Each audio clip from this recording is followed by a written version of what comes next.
AP సచివాలయం రెండో బ్లాక్లో అగ్ని ప్రమాదం సంభవించింది. రెండో బ్లాక్లో బ్యాటరీలు ఉండే ప్రాంతంలో అగ్ని ప్రమాదం జరిగినట్లుగా ప్రాథమిక అంచనా వేశారు. ఈ విషయం తెలిసిన వెంటనే ఫైర్ సేఫ్టీ సిబ్బందికి ఎస్పీఎఫ్ సిబ్బంది సమాచారం ఇచ్చారు. వెంటనే సచివాలయంలోని రెండో బ్లాక్ వద్దకు చేరుకుని మంటలను ఫైర్ సేఫ్టీ సిబ్బంది అదుపులోకి తీసుకువచ్చారు. ప్రమాదవశాత్తు ఈ సంఘటన జరిగిందా, కుట్ర కోణం ఏమైనా ఉందా అనే కోణంలోనూ పోలీసులు విచారణ జరుపుతున్నారు. నిత్యం రద్దీగా ఉండే సచివాలయంలో ఈ ప్రమాదం జరగటంపైన ఉన్నత అధికారులు ఆరా తీస్తున్నారు.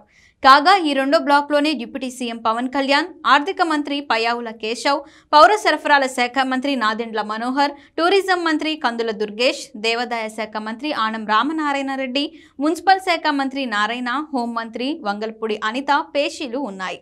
తెల్లవారుజామున అగ్ని ప్రమాదం జరగడంతో సిబ్బంది ఎవరూ కార్యాలయం లోపల లేరని సమాచారం. బ్యాటరీల రూమ్లో చోటు చేసుకున్న మార్పుల కారణంగానే ఈ ప్రమాదం జరిగి ఉంటుందని భావిస్తున్నారు.